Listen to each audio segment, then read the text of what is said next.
This is Austin Real Estate Investing. Austin Real Estate Investing. We'll be discussing real estate investing in Austin, Texas, and bringing you experts from all different sectors of the real estate game. Your host, Jordan Moorhead, is a real estate agent and investor in Austin and is here to help you get started or to build your portfolio and explore new strategies. Hi, this is Jordan Moorhead. This is Austin Real Estate Investing, and today we have a really special guest here. We have Wendy Papasan on, who's going to tell us all about her experience investing in real estate in Austin. So quick background on Wendy. She has been in real estate for 20 years. Of course, she's in real estate full-time. She runs teams in Austin, Minneapolis, and Houston. She has a current portfolio of 12 buy and hold properties that they hold currently. And she's from Austin, Texas. We'll tell you how to get a hold of her here later. But hey, Wendy, how are you? I'm doing great, Jordan. Thanks for having me. Glad to have you on here. I love listening to your podcast, so it's awesome to have you on as a guest. Oh, thank you. That's so kind. Well, I always, it's kind of funny because I grew up in Moorhead, Minnesota. So whenever I see your last name, I feel a certain kinship to you. So there you go. And it's funny, I lived in Minnesota for quite a few years. So yeah, we have the Minnesota connection. There you go. So real quick, just tell our guests who you are and how you're involved with real estate investing. Sure. Hi, guys. I'm Wendy Papasan, and I run the Papasan Properties group here at Keller Williams in Austin, Texas. I actually started my career as a real estate investor. So I was a real estate investor for 8 years before I actually got my real estate license. And the reason I got my real estate license was to save money on investment properties. And unfortunately, what happened is I got quite good at being a realtor, and which left me less and less time for investing, which kind of still makes me sad. But my true love is definitely being an investor. I love working with investing clients. I love helping people build their wealth. I love talking about wealth building. I love looking at properties. I've got a little apprentice who's been shadowing me for the last 2 weeks, and I've been making her do pro formas for the last 2 weeks. Wow. And so really my heart is really around investing. Love it. So you guys have a meetup, the Grid meetup? Yeah, we have a Grid meetup. We have an Austin investor group where we meet once a month, and we talk about kind of building a real estate network, because investing alone is almost impossible. You need a good team around you. And so that's kind of what we're doing, is just connecting people from different parts of the real estate industry and making everybody better. Yeah, I love that. So you have a podcast too called the Empire Builders. Yep, Empire Building Podcast. You can go to empirebuildingpodcast.com, or you can download the podcast. It's bright yellow. You can't miss it.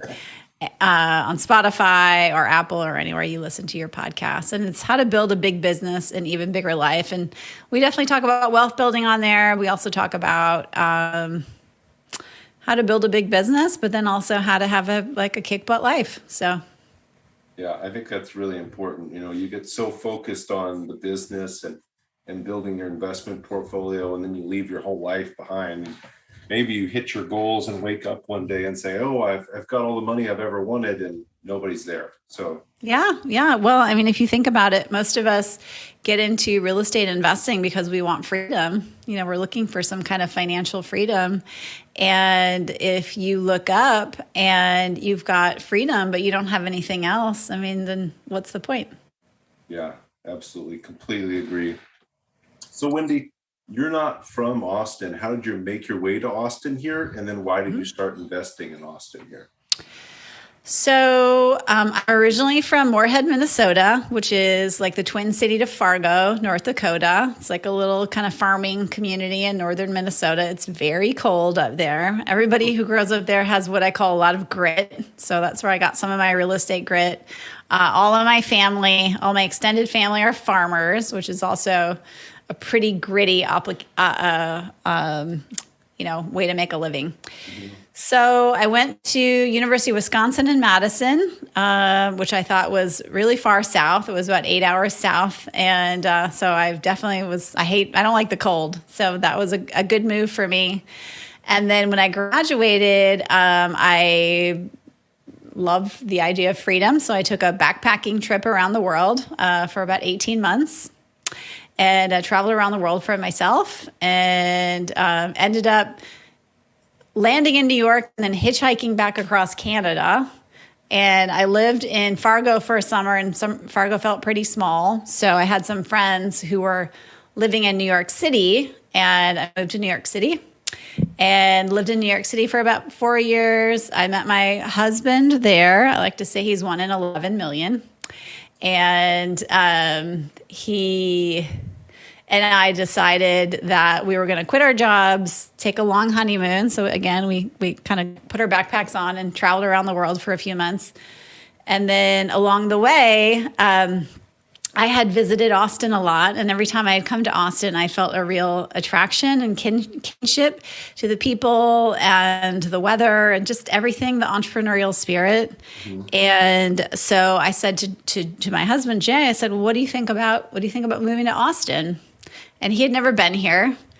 And so he was open to the idea. And so when we came back after our honeymoon, we visited, and for those of you listening that are in Austin, it was one of those days in January where you just walk around and you feel so superior because the weather is so fantastic to the rest of the world. And it was horrible and snowing in New York City, and New York City in the winter is just the worst. And so we were sitting in Zilker Park and watching the soccer players because my husband's a soccer fan. And as the soccer players were leaving, they had 2 beers, and they basically said, you guys look like you need a beer, which if you've ever been to Austin, you know that that's not uncommon, right? People are super friendly here.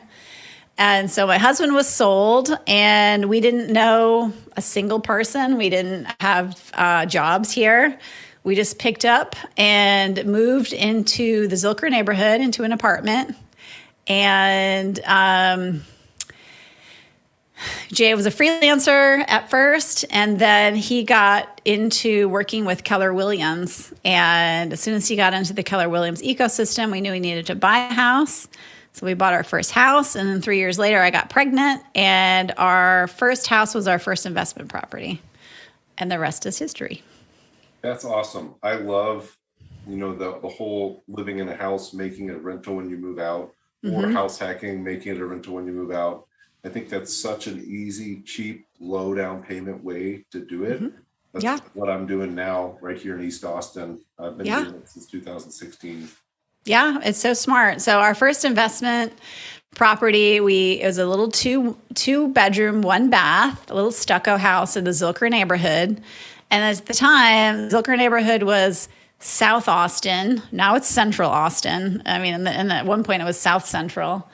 And it was at the height of the tech bubble. So we actually thought that we overpaid for it because it was hard to find a house. It was like 2001. And so we thought we had kind of wildly overpaid for it, which is kind of funny because people feel the same way now. And, I tell people, best time to plant a tree is 20 years ago. Same with real estate. And second best time is today.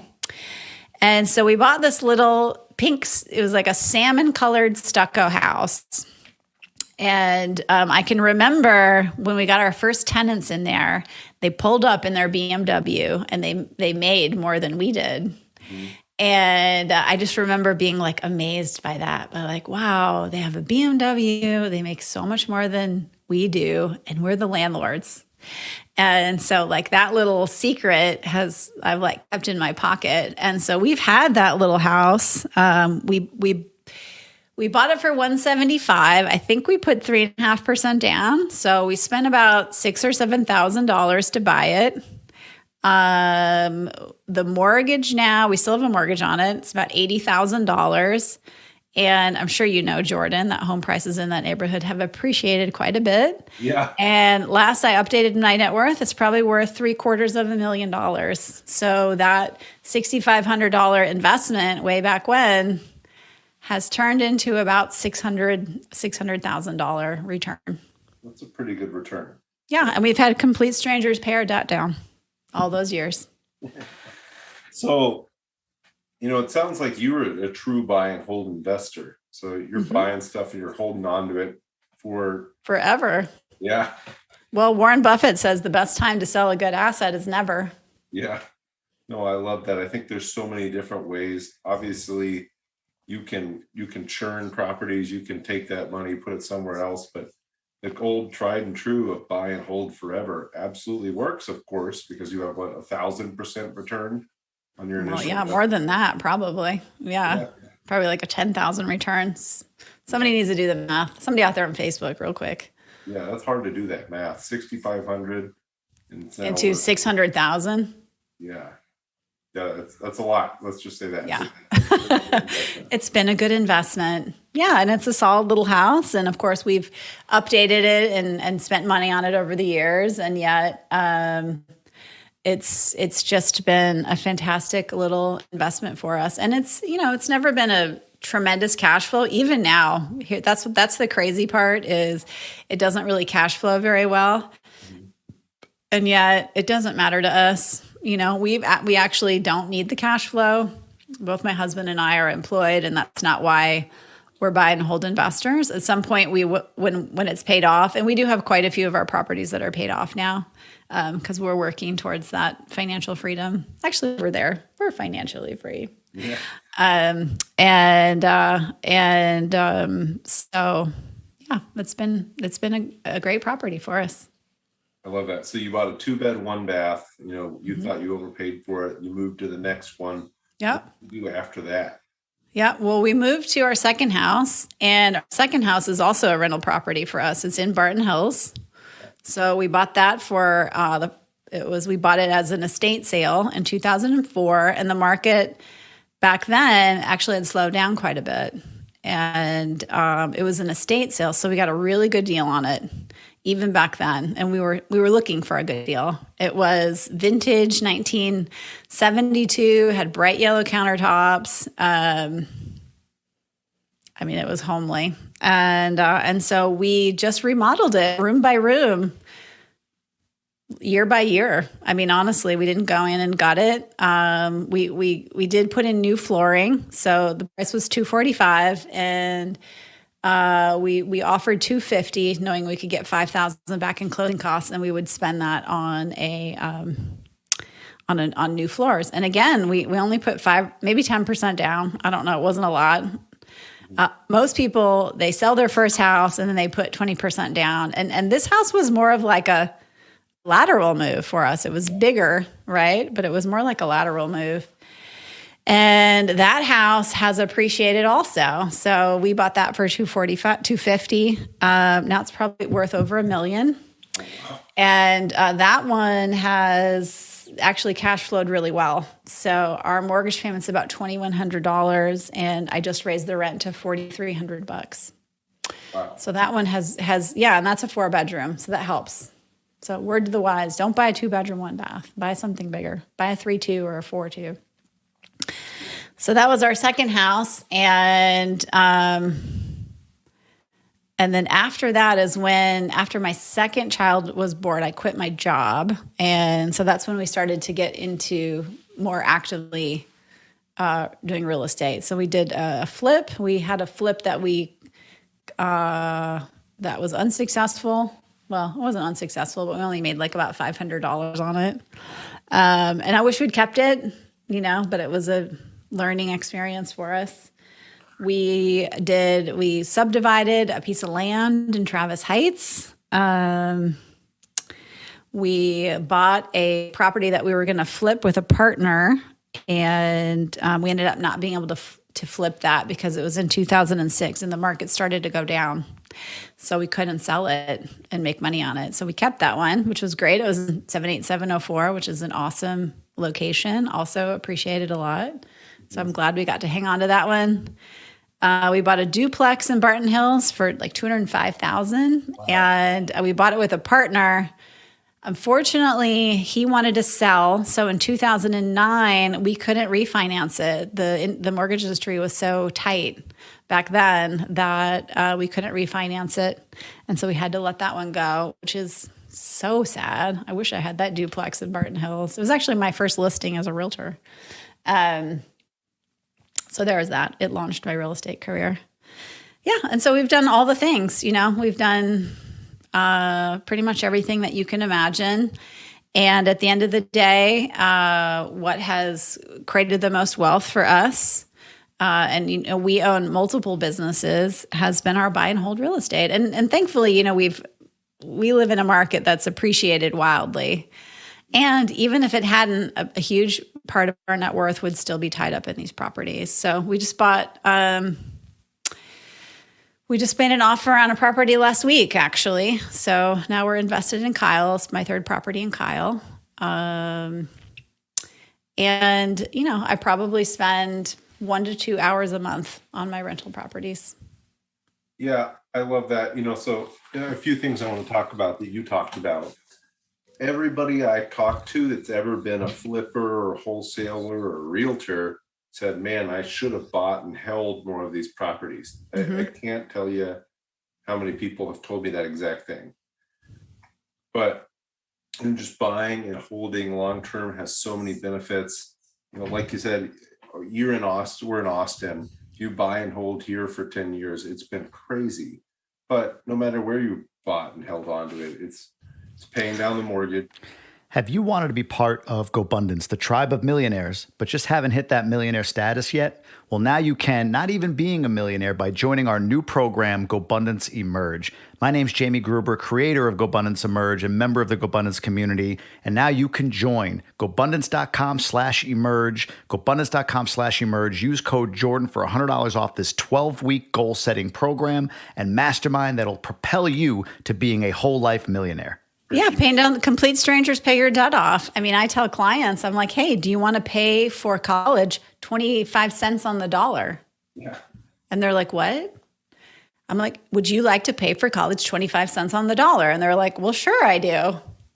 Okay, great. You're going to buy an investment property. You're going to put it on a 15-year note. You're going to put 25% down, and complete strangers are going to pay your debt down so that in 15 years, if you've got a toddler right now, by the time the toddler is 18, that 75% will have been paid off. Thank you, complete strangers. Yeah, that's awesome. And now you're so today in the recent past, you're still investing in Kyle. So people always say, oh, you can't invest in Austin or you can't invest around Austin. But no, I saw you had a closing recently. You had a closing during the pandemic where you and Jay had masks on. Yep. Closing outside. Yep. So we bought one in November last year in Kyle that we paid $232 for it. It gets $1,850 in rent. It cash flows because we put 30% down and it's already appreciated. It's probably worth $300,000. Yeah. I mean, that's our insane market. And I just, I have an investor that I've been working with, and every agent that I talk to, I say to them, hey, if you have a deal that's going to fall through, call me first. Don't put it back on the market. And so that little strategy, just talking to agents kind of constantly, paid off. I had a woman call me and she said, I have a client. She had her house, the house was under contract. It was in the 270s, and their dog just had puppies and they don't want to deal with putting it back on the market again. So, are you interested? Is your investor interested? So I looked at the numbers and it did need some work. But it had, a new roof, a new AC. It needed foundation work. It needs about $10,000 worth of foundation work. And I said, what's the cheapest they will sell it for? And she said $270. And so I said, great, I'm going to take my commission out. So I got it for $261. I'm probably going to put about $15,000 in there. So that puts me at $276. And I could probably turn around and sell it for about $325 if I wanted to. I'm not going to, but there's plenty of deals to be had. Yep. There's always deals to be had because distressed sellers will always want to sell for a discount. Yeah, I got really lucky. This duplex that I'm sitting in right now bought last year in East Austin for $341, which was a good deal then. put about 65 into it, but now it just appraised for 565. Amazing. Yeah. And there's still deals to be had in Austin. Everybody's been saying, oh, you can't find cash flow or you can't find deals. Oh, There are, disagree. Yeah. Disagree. That's fine. If you don't want to invest here anymore, that's fine. I'm good with that. I'm good. It helps to know the market like you do. You said, hey, I know where opportunity is. I'm looking in Kyle, which is very close to Austin, and it's in between San Antonio and Austin. Yeah. Yeah. I mean, I really believe that Hays County, it is one of the fastest growing counties in the whole country. And I'm at the point where, I don't really want to manage a major renovation like, you did with your 65,000. I would rather just have a newer home and just not deal with it, honestly, and just let appreciation run its course and get a nice family in there and not have to worry about it too much, because that's always been my kind of standard. Is there's a hassle factor attached to real estate investing. And that's why buy and hold is so awesome, because you get your systems down, right? So I've got my systems down over the years, and I've got my move-in letter, I've got my move-out letter, I've got this, I've got that. We find a tenant this way, we got all these systems, and it just works. It's like a little machine. And of course, things happen, but what's interesting is that, and for those of you that are listening, your capacity to grow and take on the hard things increases exponentially. So I can remember when we were first starting investing, and like the AC went out at one of our rentals.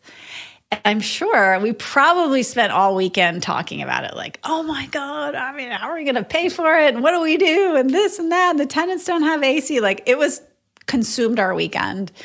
And now if that happens, it's like, oh, we're done. 5 minutes later, the problem is totally handled. And so as you grow in your investing skills, your capacity to deal with some of that stuff increases as well. Yeah, it's so easy. It's mostly just a text message for me anymore. Totally. Text says this is a problem. I text HVAC guy. He comes and fixes problem. 100%. Yeah. So easy. 100%. That's why it's okay to invest in other cities, I think. If you've got at least some kind of support system who can check on things occasionally for you, because it's not like you're going over there and fixing things yourself. Although at the beginning I did do a certain amount of that because I didn't have another job.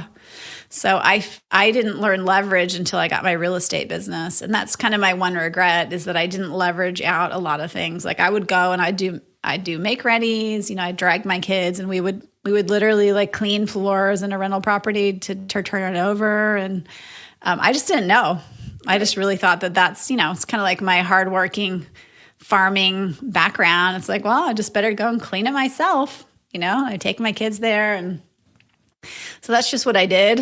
And I spent a lot of time, I wasted a lot of time doing that because, I'm not particularly good at any of that stuff. Yeah. And I don't like to clean. Some people do, but so leverage sooner is really the lesson there. Yeah. Yeah. No, I love that. I think there's things you absolutely need to leverage, and there's some things you probably need to do yourself, Yeah. Actually going out and finding deals might be a better use of your time, and cleaning floors. Exactly. Yeah, exactly. I love that. 100%. Yep. So, we talked about your real estate investing strategy, what you've done, obviously what you're still doing. How did you get attracted to real estate investing? So obviously Jay started working with KW. There's the Millionaire Real Estate Investor poster behind my head there. Yeah.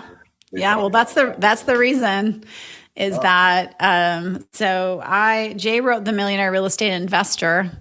And aside from our one rental property, we hadn't really done much investing. And so Dave Jenks, who's the co-author on the Millionaire Real Estate Investor, me, and their researcher, Heather Russo, we decided we wanted to do a flip together.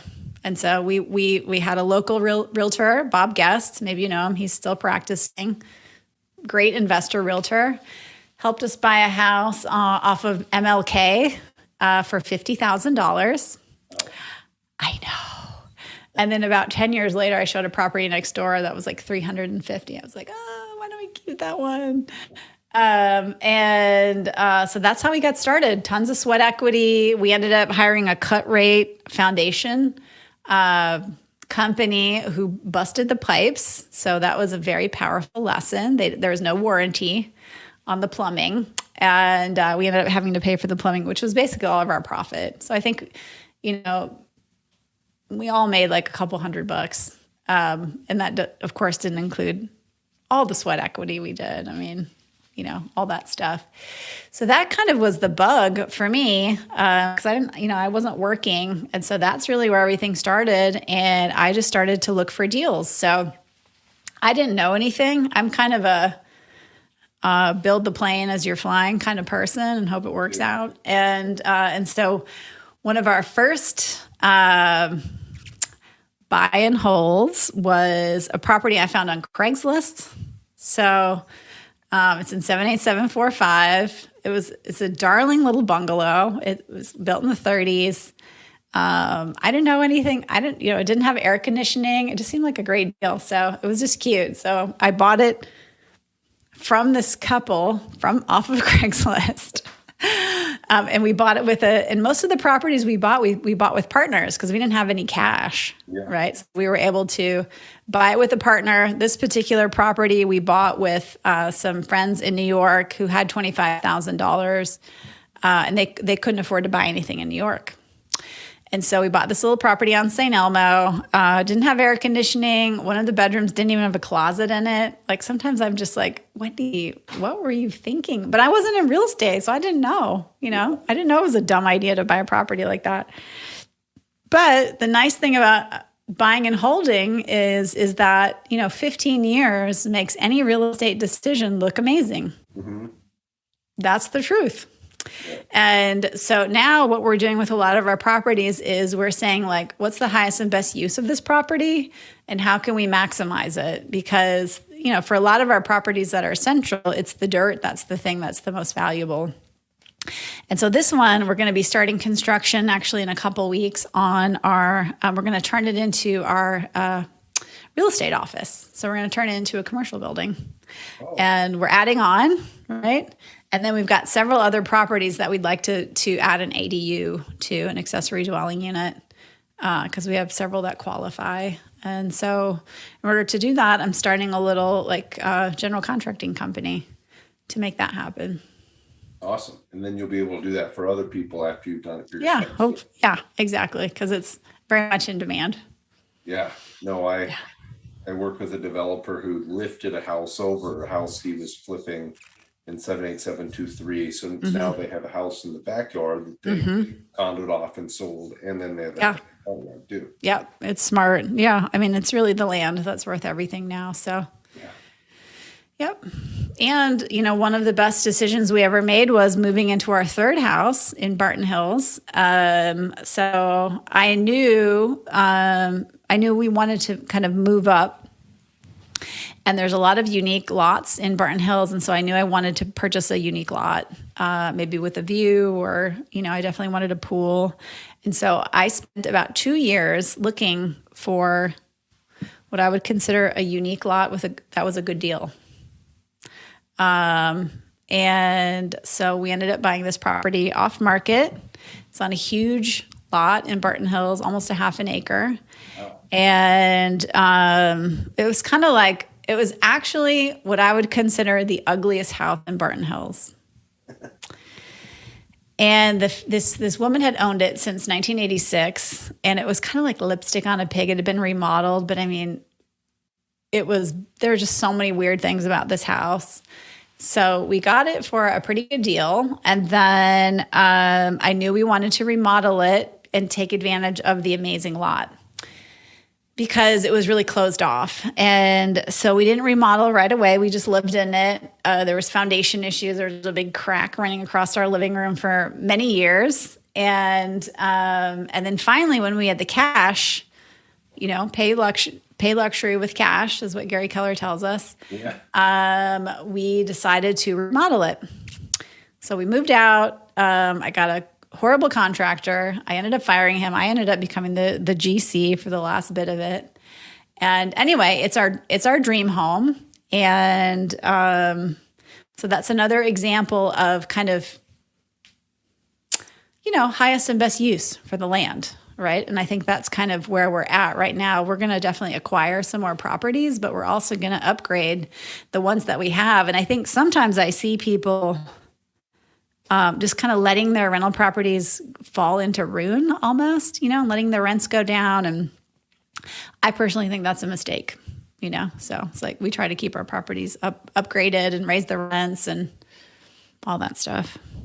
Yeah, I'm the same way. I feel like the previous generation of landlords was more of, I'm just going to let it go and let people keep paying rent and not have to spend any money on it. Right.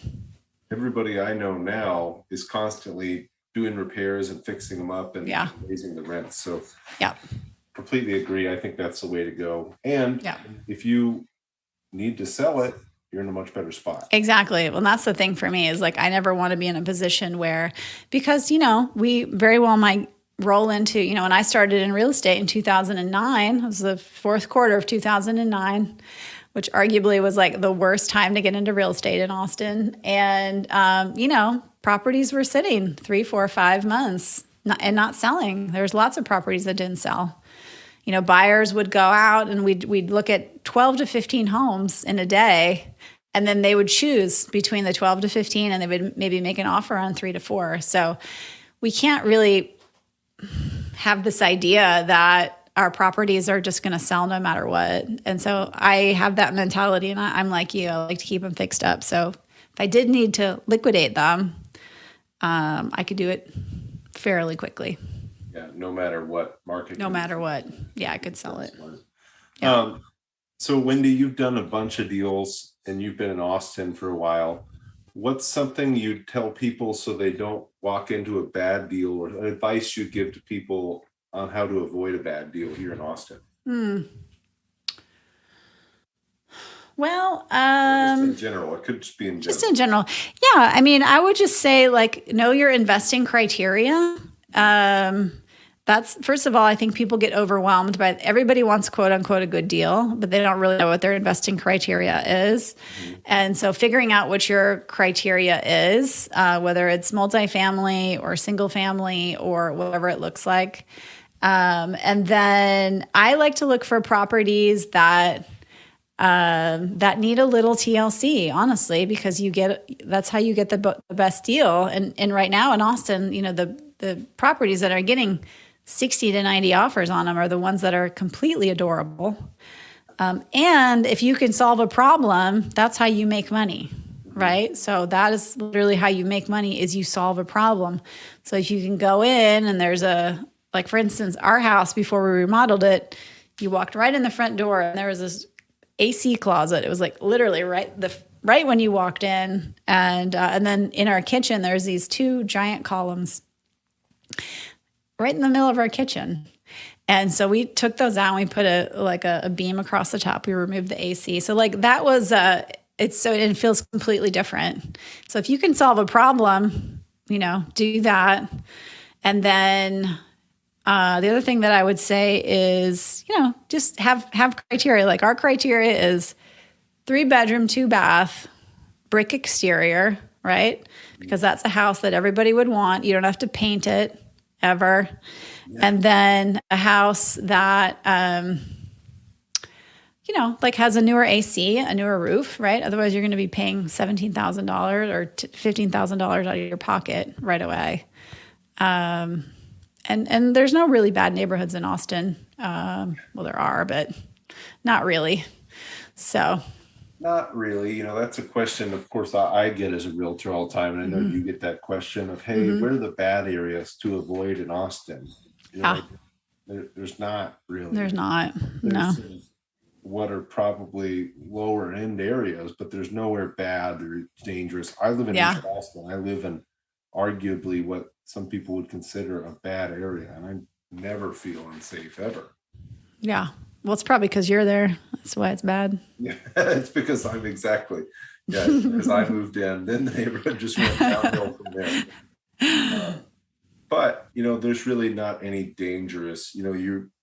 I don't know that Moorhead Fargo has any dangerous areas, but of course No. there's places in New York where you might not want Yeah, well, my husband's from Memphis. I mean, there are dangerous areas in Memphis that you do not go in the middle of the night. Yeah. Yeah.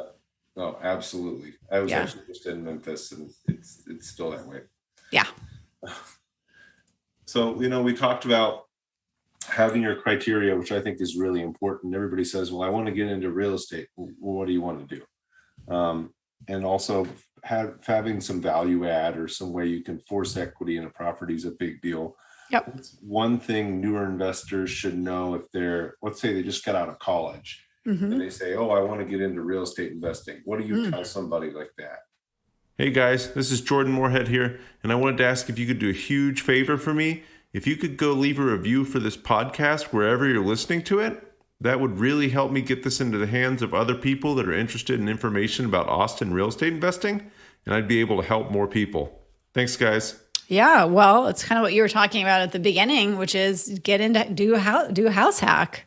Like if I had to do it all over again, for sure we would do that. For sure we would have bought a duplex, and had, and even if you don't buy a duplex, buy a single family home. If you're single, get a couple roommates. Even if you're not single, get a roommate.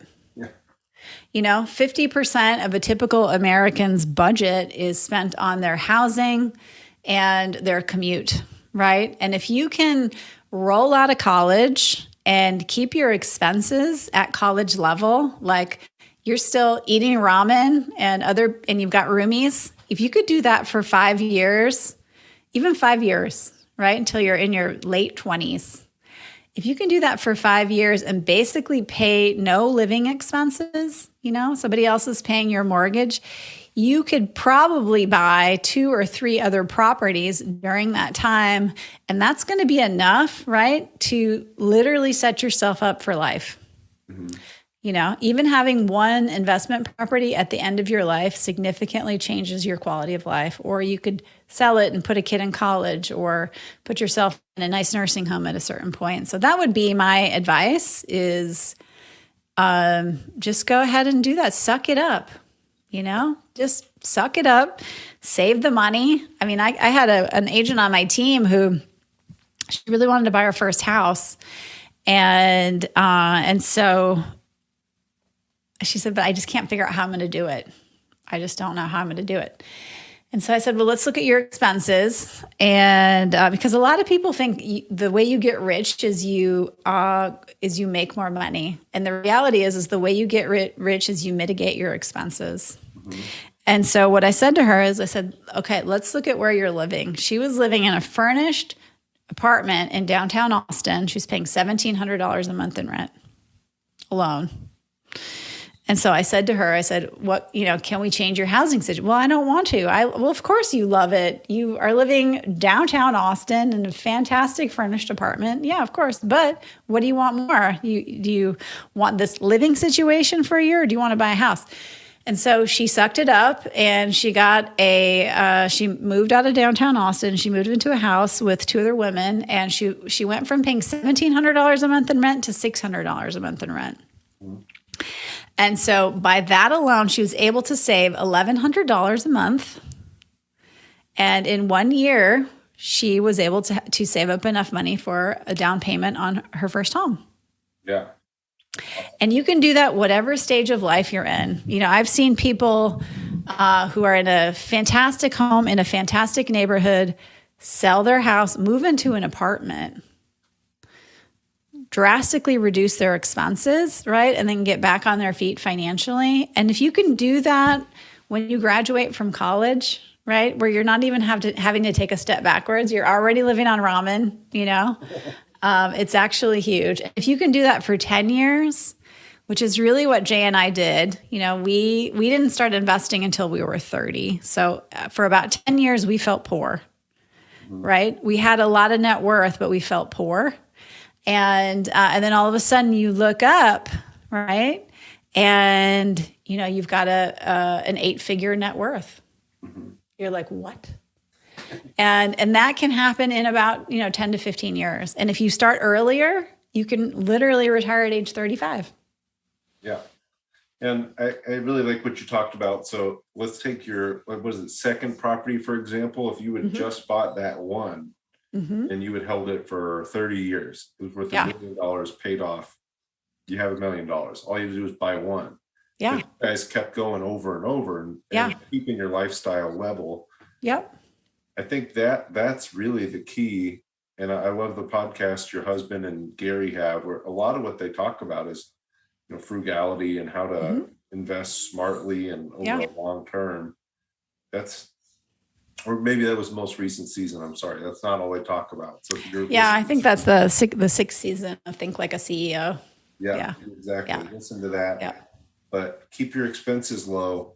Yeah, you can go out and make more money, but keep your expenses the same for a while. Live in a house with other people or buy a duplex and live in half. We don't live uncomfortably in this duplex with 3 beds, 1 bath, and a yard. No.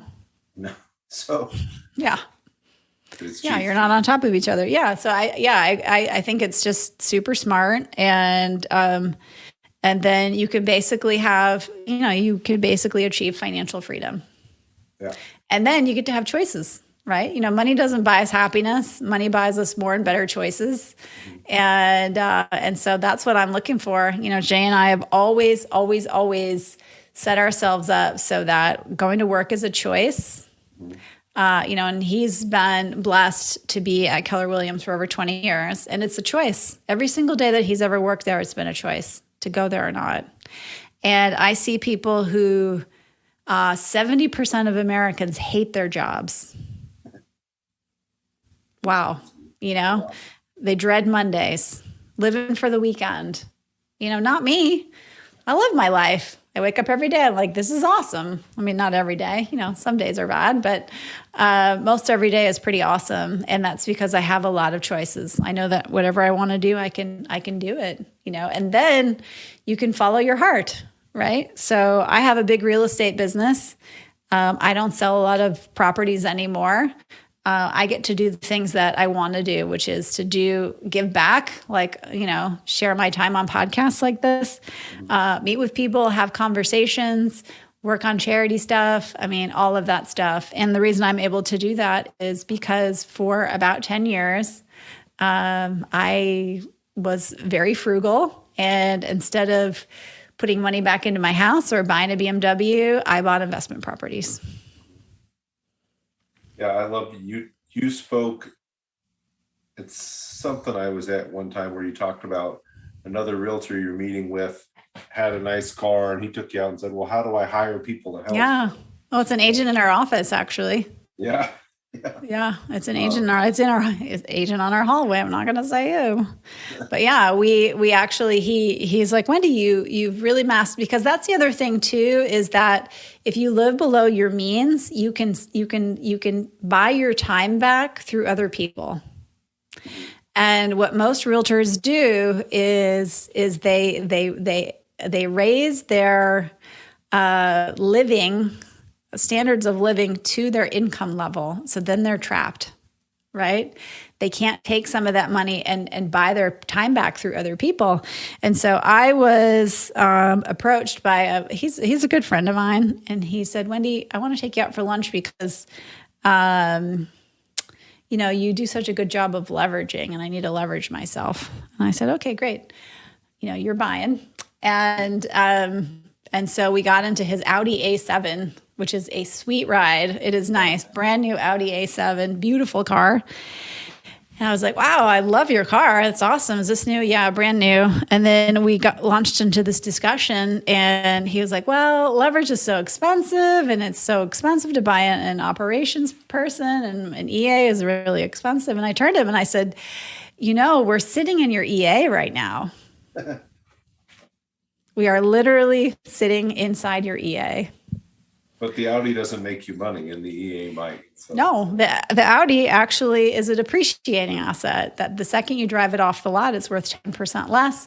And 3 years after you own it, it's worth 40% less. Yeah. Yep. Yeah. Whereas hiring a good person can actually make your business grow exponentially. And if you hire the right person, they can hire other people. Yeah. Yeah. I love the saying that, everybody wants to be a millionaire, but they actually just want to spend $1 million. Yeah. That was from, this is Morgan Housel's book. This book. Oh, I love this book. Have you read this book? it's a great book. Yeah. I did Yeah. read that. Psychology of Money. Morgan said that, which is everybody thinks that being a millionaire is about spending $1 million, but actually being a millionaire is the exact opposite.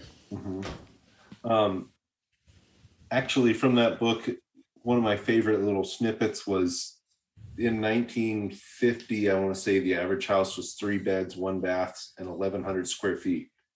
And now the average house is 4 bed, 3 bath, 2,500 that they're building.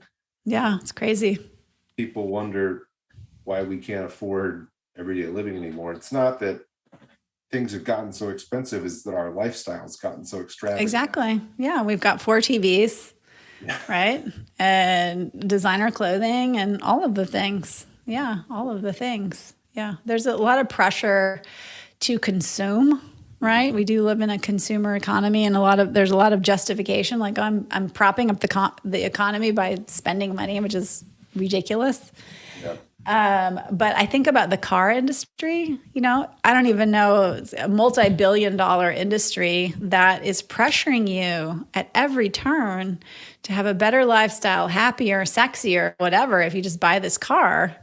And the joke is that people think like, oh, the first time I get a major repair, I need to go get a new car. When the reality is, every car you buy these days can be driven well over 200, sometimes up to 250,000 miles with, regular maintenance, and maybe you'll have to replace some things. But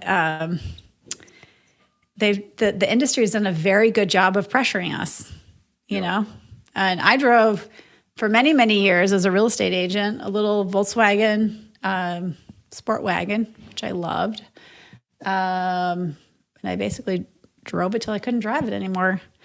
And I never had anyone be like, I don't want to use you as my realtor, you know? And if people ever asked, I said, well, listen, I spend my money on houses. That's a great myth you just dispelled there. Everybody thinks as a realtor, oh, I need to get a nice car so people think I'm successful. And I've always driven a Mazda. Yeah. Nothing special. Yeah, exactly. I'm the same. Yeah, love it. Yeah. All right, Wendy, you're still investing in Austin. What advice do you give people working with you or your team who are looking to invest in Austin? Well, so I don't tell them. I usually ask them a lot of questions.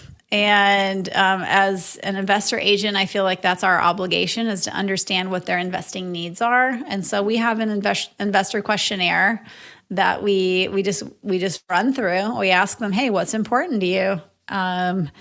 Do you want cash flow? Do you want this? Do you want that? Are you willing to be your own property manager, at least for a year? Are you willing to spend money on it? So it's really dependent on their needs. I mean, we've worked with doctors who've bought multi-million-dollar properties as investments, and it didn't need to cash flow. They just wanted to see the appreciation, and actually they appreciated the tax benefits. Yeah. And we've helped, brand new investors right out of college who are doing house hacking. So it just depends. It really depends. I would say get a good realtor who knows investing, like Jordan Moorhead.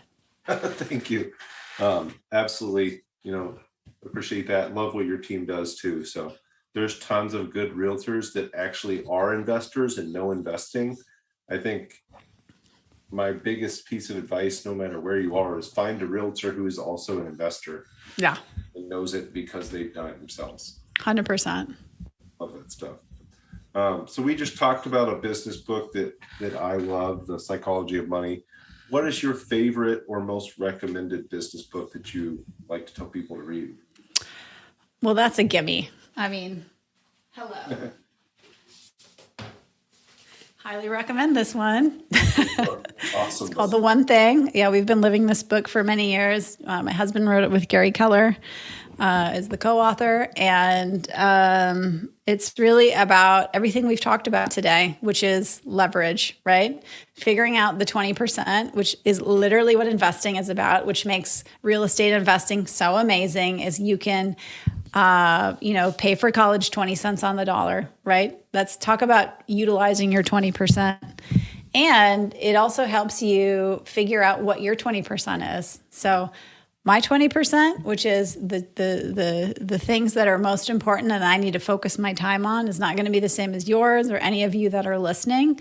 And if you're building your life as a real estate investor or as a real estate agent, the amazing thing is you get to choose. You get to choose what you do every single day. You get to wake up and pick the things that you're good at. And then if you can master leverage, right, either through money or people or systems, you can leverage out, everything else so that you can wake up every day and just absolutely love your day.